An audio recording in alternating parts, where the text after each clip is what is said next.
අපි කාලෙකින් බලපු නැති altcoin එකක් තමයි මේ පේන්නේ Polkadot 3 day chart එක වල පේන්නේ. අපි මේක zoom in කරොත් මෙවර bottom එක නැත්නම් lowest level එක reach කරේ 4.720 දෙවරක් ඒ level එකට මෙවර ඇවිත් තමයි නැවතත් price එක bounce වෙන්නේ. අපිට මේ lowest level එක වර පේනවා. දෙවෙනි අවස්ථාවටත් ඒ 4.20 හෝල් කරන බව පේනවා.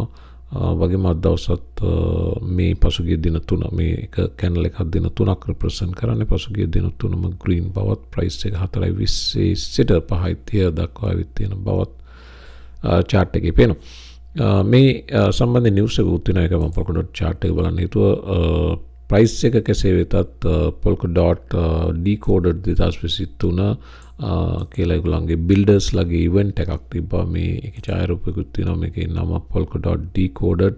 මේක ඩෙන්මාර්කේ කොපන්හේගන් වල තිබුණ සමුළුව නැත්නම් කොන්ෆරන්ස් එක මේක අවසන් වුණා. සාර්ථකව අවසන් වුණා. වගේම පසුගිය මුළු බෙයා මාකට් එකේම developers ලගේ activities වැඩියෙන්ම වාර්තා කරපු network keeping එකක් අතරින් පතර කාඩනෝ වරක් ඉහළට ආවා. නමුත් දිගටම Polkadot team එකට පුළුවන්කම ලැබුණා මුළු bear market එක පුරාවටම development activities කරන්න. වගේම මේගොල්ලෝ කිව්වේ crypto වල bear market එකේ එන්නේ network development activities වලටමයි කියන කතාව. ඒක ඒගොල්ලෝ ආදර්ශෙම පෙන්වුවා. ප්‍රයිස් එකෙන් ඒක රිප්‍රසන්ට් නොවුනත් යම් මොහොතක මේක ප්‍රයිස් එකෙන් රිප්‍රසන්ට් කරන්නත් පටන් ගනීවි කියන මතක් කිරීම කරන්නත් එක තමයි මේ chart එක පෙන්වන්නේ. තාමත් bear market bottom එකේ almost ඉන්නේ. Polkadot වැටිලා තාම recover කරගෙන නැහැ. ඉතින් වගේ watch list එකට දාගන්න හොඳ altcoin එකක් කියලා මතක් කරන්නත් මේක මම chart එක පෙන්වන්නේ. වගේම අද දවසේ Fear and Greed chart එකේ ගිය සතියෙන් පස්සේ නැවතත් 60 plus ඇවිල්ලා තිනවා. ගිය සතියේ 64 සීමාව බීට් කරගන්න තාම බැරි වුණත් අද ඉරිදා දවසේ 63 රීච් කරපු බව පේනවා. ඉතින් Fear and Greed chart එකේ නැවතත් greed පැත්තට crypto sentiment එක හැරිලා තියෙනවා. පසුගිය මාස 3 බලපුවම අර දකුණු කෙළවර බැලුවා නම් පේනවා මේක නිකන් පොඩි up trend එකක wedge breakout එකකට Fear and Greed එක සූදානම් වෙන බවත් අපිට පේන දෙනවා. එහෙම වුණොත් ඉදිරි සති කිහිපය ඇතුළත extreme greed වලට market sentiment එක turn වීමේ chance එකකුත් පේන තියෙන බව තමයි මට නම් මේ chart එක දිහා බලුවම පේන්නේ. එතනින් එමු El Salvador සම්බන්ධයෙන් කතා කරන්න. El Salvador මේක නම් තරමක් දින කීපයක් පැරණි නිවුස් එක. නමුත් සර්ෆින් වගේම බිට්කොයින් නිසා ඉන්වෙස්ට්මන්ට්ස් El Salvador පැත්තට ඇදෙන බව මේ කතාව කියන්නේ. El Salvador US ambassador Melina Mayorga ඒ වගේම අපි බැලුවොත් El Salvador පසුගිය bear market එක පුරාවටම බිට්කොයින් buy කරා. හැබැයි බිට්කොයින් මේ පොසිෂන් එක තවමත් loss එකක තියෙන බව තමයි මේ ගණනය කිරීම අනුව පේන්න තියෙන්නේ. ජනාධිපති නයිබ් බුකලේ දිනකට එක බිට්කොයින් එක ගානේ පර්චේස් කරනවා කියලා වරක් කිව්වා. ඒක කොච්චර දුරට සාර්ථක සිද්ධ වෙනවද කියන එක මේ එතන සඳහනක් නැහැ. කෙසේ වෙතත් 2022 ජූලි 21 වෙනකොට තමයි අවසාන ඔෆිෂියල් බිට්කොයින් පර්චේස් එක බුකලේ ගවර්න්මන්ට් එකෙන් කරලා තියෙන්නේ. බිට්කොයින් 2381ක් පර්චේස් කරලා තිනවා. ඒ අනුව මෙතින් සියලු ට්‍රාන්සැක්ෂන්ස් ඒ අනුව ඇවරේජ් ප්‍රයිස් එක 43357යි. තවමත් El Salvador බිට්කොයින් පොසිෂන් එක loss එකක තියෙන. නමුත් මේක ඉදිරියේදී definitely recover වෙන්න පුළුවන්. වගේම මෙන්න මේ chart එක මම පෙන්නනවා. මේක අපේ කෙනෙක් දාලා තින්නේ ශානක ඇන්ස්ලම් පෙරේරා ලංකාවේ නමක්. ඉතින් මේක වටින chart එකක්. මේ Twitter page එකට ගිහිල්ලා support එකක් දෙන්න මම නම් හඳුරන්නේ නැහැ. නමුත් ඉතින් මේ බිට්කොයින් support කරන කෙනෙක් community එකේ කෙනෙක් නිසා සහ මේ හොඳ contents ඉතින් නිසා පොඩ්ඩක් බලන්න. මේ තින්නේ El Salvador purchase කරපු transactions සහ ඒ කාල වකවානුවන බිට්කොයින් prices වල move එක. බිට්කොයින් price එක drop වෙන දිගටම dollar cost average කළ බව පේන්න තියෙනවා. මේ dollar cost average කරත් මේ අවසාන massive drop එක වෙලා වෙනනම් ගත්ත පාටක් පේන්නේ නැහැ. ඒ ගත්තනම් තවත් average එක හොඳ average එකකට ගේන තිබ්බ 15500 වගේ ගත්තනම් El Salvador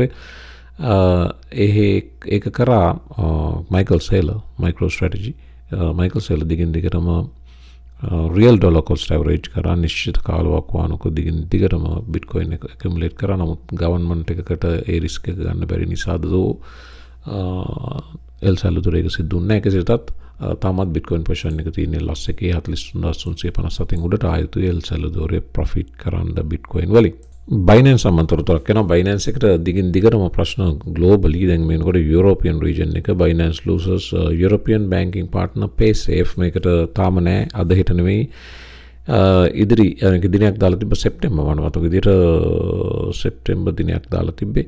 එතනින් පස්සේ PaySafe use කරලා Binance එකට payment transfer කිරීමේ පහසුකම නැතිව යන බව තමයි මේ වාර්තාවේ කියවෙන්නේ. මේක සම්බන්ධව තව වාර්තාවක් තිබ්බා. Binance loses Euro banking partner, ඒ වගේම fails to secure German license.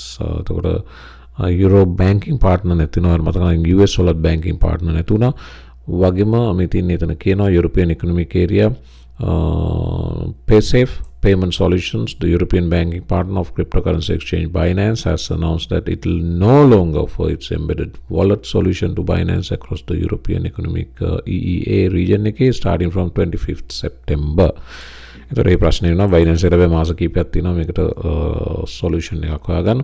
ඒ වගේම German license එක ගන්න attempt එකත් fail වුණා බව මේ වාර්තාවේ කියවෙනවා. Bitcoin price එකට આવත් තවමත් කිසි හැලහොල්මනක් නැහැ. නැවතත් sideways move වෙන්නේ මේ අවලි chart එක වලට පේන්නේ direction එකක් නැති බව පේන තියෙනවා. ඉතින් බලමු ඉදිරියේදී price එකට direction එකක් හොයාගන්න හැකියාවක් ලැබෙයිද කියලා Bitcoin වල. මේ තින්නේ Luna C chart එක. Luna C සම්බන්ධයෙන් විශේෂ අවධානයක් අද දවසෙත් යොමු වෙනවා. ඒකට හේතුව තියෙනවා මම පෙන්නන්නම් මොහොතකින්. මේ පේන්නේ 3 day chart එක Luna C. price එක තරමක් stable වුණ බව 7.476 පේන්න තියෙනවා. වගේම ඉදිරියේදී මේ උඩ මෙතන දාලා තියෙන මේ yellow line එකකින් breakout එකක් ගන්න උනත් බැරි කමක් නැහැ Luna C සම්බන්ධයෙන්. මතක තියාගන්න මම invest කරන්න කියන්නේ නම් මේවා ගැන අපි දැනන් ඉන්න ඕන.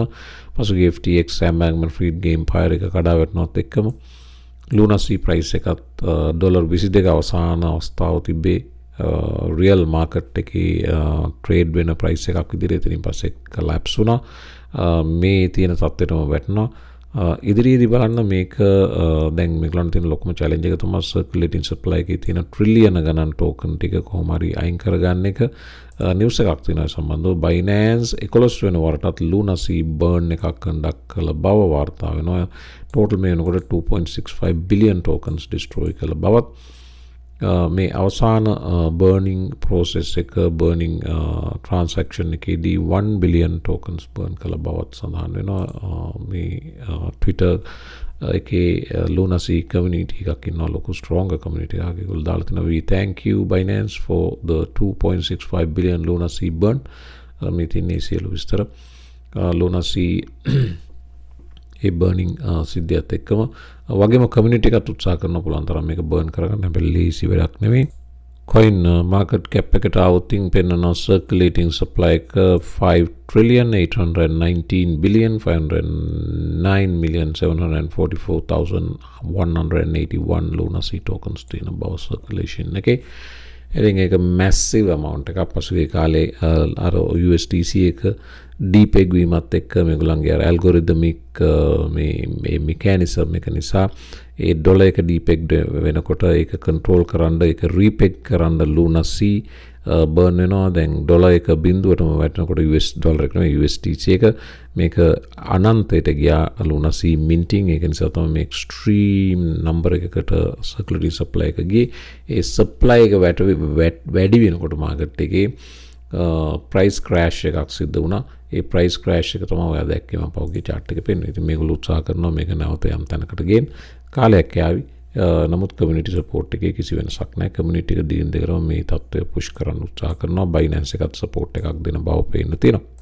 ඒ අතරේ whale purchases සිද්ධ වෙන බව වාර්තා වෙනවා. මේ particular whale මෙයාගේ wallet name එක නැත්නම් මෙයාගේ address එක මේ address එක monitor කරපු මේ writer කියනවා Binance එකෙන් මෙයා Etherscan data අනුව කියනවා ආවේ එකෙන් USDC මිලියන 8ක් worth of USDC මිලදී ගත්තා. වගේම USDC පාවිච්චි කරලා Ethereum 3115ක් average price එක 1926 ගානේ ගත්ත බවත් ඒ වගේම Curve Finance එකේ token එක වන Curve Finance කියන්නේ decentralized exchange එකක් stable coins වලට තියෙනවා දාන්න.